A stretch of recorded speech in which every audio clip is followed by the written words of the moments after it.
Manjappuram mass മോട്ടോഴ്സിനായിരുന്നു. നമ്മുടെ Honda Activa വണ്ടി നമ്മൾ സ്റ്റാർട്ടിങ് കംപ്ലൈൻ്റ് ആയിട്ട് പോയിട്ട് എടുത്ത വണ്ടിയാണ്. അപ്പോൾ നമുക്ക് ആ സ്റ്റാർട്ടിങ് കംപ്ലൈൻറ്റ് ചെക്ക് ചെയ്യാൻ വേണ്ടി കയറ്റിയിരുന്നു. അപ്പോൾ സ്റ്റാർട്ടിങ് കംപ്ലൈൻറ്റ് കാണിച്ചത് നമുക്ക് ഈ കാർബറ്റിൻ്റെ പ്രശ്നമാണ് കേട്ടോ. നമ്മൾ കാർബറ്റ് അയക്കേണ്ടി വന്ന് അയച്ചത് ക്ലീൻ ചെയ്ത് കയറ്റി ചെയ്തായിരുന്നു. അപ്പോൾ നമ്മൾ വണ്ടി സ്റ്റാർട്ട് ചെയ്തിരുന്നു. പിന്നെ ഓടിച്ച് നോക്കിയിട്ടില്ല. പിന്നെ എഞ്ചിൻ ഓയിലും അതുപോലെ ഗിയർ ഓയിലൊക്കെ മാറ്റാൻ പറഞ്ഞിരുന്നു. അപ്പോൾ കാർബറ്റ് നമ്മൾ ഫുള്ളായിട്ട് അയച്ച് ക്ലീൻ ചെയ്ത് നമുക്ക് അതിൻ്റെ ഉള്ളിൽ ഒരു സ്ലോ ജെറ്റ് മാറ്റേണ്ടി വന്നിട്ടുണ്ട് നമുക്ക്. പിന്നെ കാർബറ്റിനുള്ളിൽ അത്യാവശ്യം മോശമാണ് കാർബറ്റ്. തൽക്കാലം നമ്മൾ ക്ലീൻ ചെയ്ത് കയറ്റിയിട്ടുണ്ട്. നമുക്ക്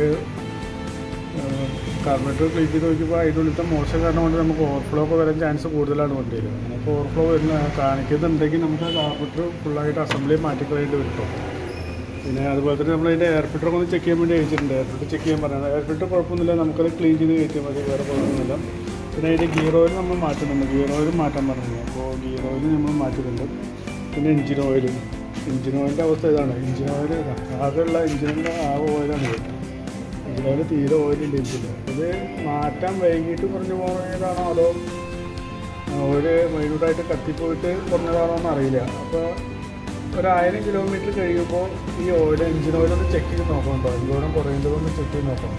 ഇപ്പോൾ നമുക്ക് ഇനി ഇതിൽ പുതിയ ഓയിൽ ഒഴിച്ചു കഴിഞ്ഞാലും പുക വരാനൊക്കെ ചാൻസ് കൂടുതലാണ്. 90% പുക വരാനൊക്കെ ചാൻസ് കൂടുതലാണ്. അപ്പോൾ ഓയിലങ്ങനെ കുറയുന്നുണ്ടോന്നൊക്കെ ഒന്ന് ചെക്ക് ചെയ്ത് നോക്കണം കേട്ടോ 1000 കിലോമീറ്റർ കഴിയുമ്പോൾ. ഓക്കെ, ഞാൻ പറഞ്ഞ നിലവിൽ വരുന്ന വർക്കിൻ്റെ ഒരു എസ്റ്റിമേറ്റ് പറയാം, നോക്കിയിട്ടൊന്ന് റിപ്പയർ ചെയ്താൽ.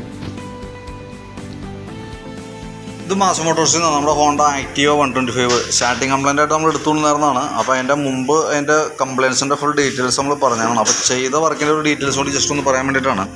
നിലവിൽ നമുക്ക് എഞ്ചിൻ ഓയിൽ വളരെ ലെവൽ കുറവായിരുന്നു. അപ്പോൾ നമ്മൾ ഓയിൽ മാറ്റിയിട്ടുണ്ട്. എങ്കിൽ കൂടി നമ്മളൊരു 1000 കിലോമീറ്റർ അല്ലെങ്കിൽ ഒരു മാസം കഴിഞ്ഞ് നമ്മൾ ജസ്റ്റ് ഒന്ന് കയറ്റിയിട്ട് അതിൻ്റെ ഓയിൽ ലെവൽ ഒന്ന് ചെക്ക് ചെയ്ത് പോകണം.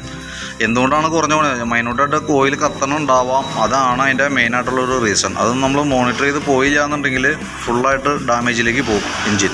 അതേപോലെ തന്നെ ഗിയറിൻ്റെ ഓയിലും ചേഞ്ച് ചെയ്തിട്ടുണ്ട്. പിന്നെ കാർബറേറ്റർ നമ്മൾ ഫുള്ളായിട്ട് അഴിച്ച് ക്ലീൻ ചെയ്യുന്നുണ്ട്. കാർബറേറ്ററിൻ്റെ കണ്ടീഷൻ അത്ര പെർഫെക്റ്റ് ഒന്നുമല്ല. കാർബറേറ്റർ അഴിച്ച് ക്ലീൻ ചെയ്ത് സ്ലോ ജെറ്റ് മാറ്റിയിട്ട് നമ്മൾ വണ്ടി സ്റ്റാർട്ടിങ് ആക്കിയിട്ടുണ്ട്.